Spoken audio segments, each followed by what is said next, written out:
Bon, je pense que maintenant, ce qui est intéressant est qu'on emploie deux termes.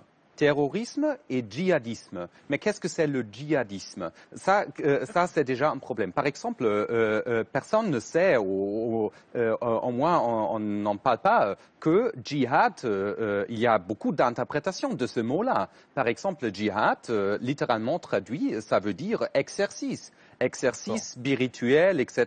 Il y a aussi des interprétations de ce type-là. Donc, qu'est-ce que c'est le djihadisme et quelle est la relation, le rapport entre le djihadisme et le terrorisme? Donc, le terrorisme, c'est quelque chose qui fait peur, donc qui crée de la terreur. Ça, c'est le terrorisme. Donc, il y a une peur, mais il faut se poser la question de savoir qu'est-ce que c'est la racine de cette peur. Y a-t-il vraiment une organisation, un centre, etc.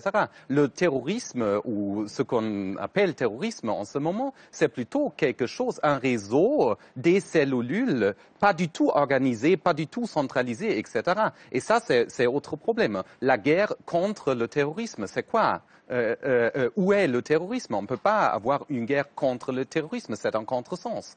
On peut avoir une guerre contre un État, par exemple, on peut entrer en guerre contre l'État islamique. Mais ça, c'est le paradoxe. Pas un État. Exactement. Ça, c'est le paradoxe. Nous l'avons créé, ou nous sommes en train de créer l'État islamique en reconnaissant qu'il y en a. Et ça, donc le langage... C'est une invention de George Bush, la guerre contre des concepts. Oui, oui. Contre la prolifération la guerre globale. Contre le mal. Oui, contre le mal. Néanmoins, à la différence d'autres organisations terroristes comme Al-Qaïda, celui-ci dispose d'un territoire. Donc une guerre... Et du pétrole, de l'argent. Et de l'argent, on l'a dit. Donc ça veut dire qu'une guerre conventionnelle, comme emmènent généralement les coalitions militaires occidentales, peut paraître plus adaptée que ça ne l'était contre Al-Qaïda, par exemple, où effectivement, comme vous le disiez, c'était une guerre contre le terrorisme qui n'avait pas de fin. Là, j'imagine qu'on peut en voir la fin. Et ça sera justement sa faiblesse, en tout cas l'une de ses faiblesses. Cette conventionnalisation de cet État ou pseudo-État et pseudo-islamique, effectivement, permet à ceux qui souhaitent le combattre de frapper des cibles extrêmement précises, y compris des raffineries. Tout à l'heure, Dominique de Villepin disait à juste titre qu'il faut les assécher. Des raffineries ont été frappées. Pour parler, on commençait avec les fameuses tribus, effectivement, d'Ansar, de l'ouest de l'Irak, pour essayer de les détacher, comme d'ailleurs ça s'était produit avec le Mali, où les Touaregs, pendant un certain temps, pour des raisons effectivement sociales et politiques, avaient fait allégeance, avec les djihadistes, mais de manière extrêmement ponctuelle. Et politiquement, j'espère aussi économiquement, le Mali est une autre question, on a réussi à les détacher. Ce que vous dites là-dessus est juste sur le social, sur l'économique. Cela dit, l'Irak, j'allais dire l'Irak originel, n'est pas un État pauvre. Encore une fois, on n'est pas dans la situation à l'afghane. C'est-à-dire que la gouvernance a été absolument catastrophique sous Saddam Hussein, qui lui-même, par son mode de gouvernement extraordinairement brutal, notamment contre la majorité chiite et kurde, a contribué aussi, à l'époque tout de même, à faire exploser le pays en radicalisant des gens qui, aujourd'hui, ne veulent plus se retrouver sous la coupe des sunnites. Ça, c'est pour la situation en Irak même. Et juste un point de façon beaucoup plus générale, je me permettrais d'inverser votre argument concernant l'islam et les musulmans. Est-ce que ce ne serait pas donner un très mauvais signal à l'immense majorité des musulmans dans le monde qui voient l'État islamique comme des fous furieux, comme des gens extrêmement dangereux et certainement d'ailleurs comme des traîtres à l'islam? Est-ce que ce ne serait pas un mauvais message envoyé à l'immense majorité des musulmans en France comme ailleurs que de ne pas justement participer à une coalition dans laquelle il y a énormément d'Arabes et de musulmans en leur faisant bien prendre conscience que ce n'est bien évidemment pas une croisade mais au contraire une distinction faite entre ces gens-là et la grande majorité des musulmans? Tu connais ça? Moi, je voudrais revenir sur la question du risque intérieur. Parce que tous les grands pays occidentaux, je ne parle pas des pays arabes, mais surtout tous les grands pays occidentaux ont mené une politique de contre-radicalisation. On utilise le terme de radicalisation justement parce que c'est, disons, la facilitation du passage à la violence.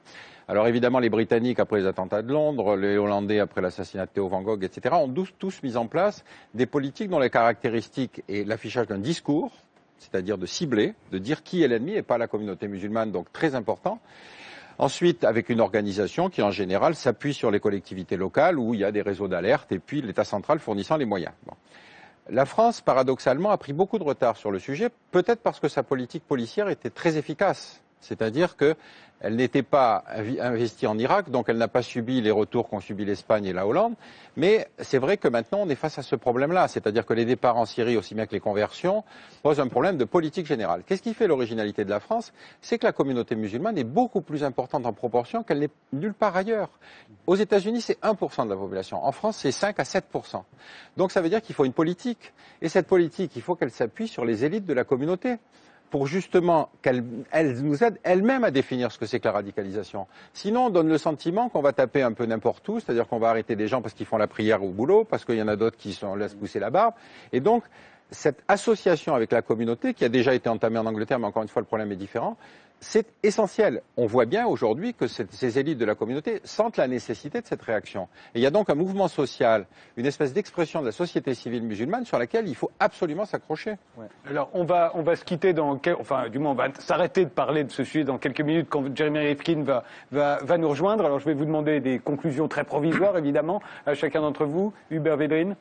Moi je pense que tout ce qui a été dit ici est utilisable pour la suite. Je ne le vois pas en contradiction avec les opérations qu'il a fallu mener. Je redis mon point de vue. Je pense que c'était inévitable. Le fait d'avoir participé nous donne un droit politique et je pense que c'est à portée de la main. Et que la France peut jouer ce rôle en intégrant tout ce qui a été dit sur stratégie, la complexité, etc. Y compris le message au reste du monde musulman, y compris la dimension interne. Il n'y a pas de contradiction. Pour moi, il y a un enchaînement.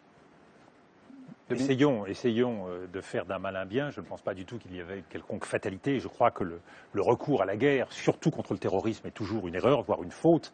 Mais nous devons maintenant corriger les choses. Il est temps d'avoir une stratégie politique. Il est temps d'avoir les objectifs. Il est temps de faire en sorte que l'ensemble des pays du monde musulman, qu'ils soient sunnites, qu'ils soient chiites, soient mis en avant de ce combat pour véritablement espérer pouvoir être efficace. Et il est temps aussi que nous prenions conscience à la fois des vulnérabilités extrêmement grandes de ce Moyen-Orient et en même temps des vulnérabilités de nos propres pays et de l'Occident d'une manière générale. Il y a un malaise social qui existe chez nous, qui existe là-bas, qui est le terreau essentiel. Je ne dis pas du tout cela pour excuser les djihadistes ou les terroristes en puissance, mais prenons en compte ces fragilités. Moi, je n'ai pas toutes les certitudes qu'a notre gouvernement sur la capacité que nous avons à résister aux menaces qui aujourd'hui nous frappent. Il faudrait aller beaucoup plus loin dans un travail collectif, dans un travail d'unité nationale. Nous ne sommes pas capables de la moindre unité politique. Comment pouvons-nous espérer une unité nationale, y compris sur une question comme celle-là? C'est dire à quel point nos dirigeants ont une responsabilité, sortir de leurs querelles, sortir de leurs divisions, être capables d'avancer. Ça, c'est un travail à plein temps pour un président de la République et pour un chef du gouvernement, alors qu'on voit bien que la politique politicienne l'emporte bien souvent dans leurs agendas, dans leurs pensées, dans leurs arrière-pensées. Il y a vraiment aujourd'hui, sur l'intérêt général, et là nous sommes sur le sujet de l'intérêt général, un travail formidable pour la classe politique, mais j'allais dire, tout reste à faire. Tout reste à faire. Et en politique, tout l'art est d'exécution. Sophie Bessis. Moi, je voudrais juste terminer sur trois choses. Je crois qu'on est devant une situation totalement nouvelle, d'abord, et qu'une des raisons pour lesquelles il est si difficile de réagir, c'est la nouveauté de la situation. En quoi consiste la nouveauté de la situation? En un achèvement de la décomposition de la région, et ça c'est quelque chose de tout à fait nouveau, ça a mis des années pour se décomposer, parce qu'il a fallu que les choses métastasent, la non-résolution du conflit israélo-palestinien, que les Occidentaux n'ont jamais voulu contribuer à résoudre également, et devant ce qu'on appelle Daesh, appelons l'État islamique, de toute façon en arabe, Daesh est l'acronyme de Dawla Islamiyya, qui veut dire État islamique, eux-mêmes s'appellent État islamique, ne l'oublions pas, qui est également un phénomène tout à fait nouveau. C'est-à-dire qu'on est devant un embryon, je dis bien un embryon, d'État totalitaire pourvu d'une idéologie constituée. Ce qui n'est pas le cas de l'Al-Qaïda, pas du tout. C'est quelque chose de totalement différent. L'Al-Qaïda est un mouvement transnational qui n'a jamais eu d'assise territoriale et qui n'a jamais eu de prétention à constituer un État. Et là, ce qui est totalement nouveau, c'est cette prétention à constituer un État territorialisé dont le but de guerre, parce que là, il y en a, est extrêmement précis, est de pulvériser les frontières du Moyen-Orient actuel et essentiellement les frontières de la Syrie et de l'Irak. Du Liban également, le prochain domino, c'est le Liban.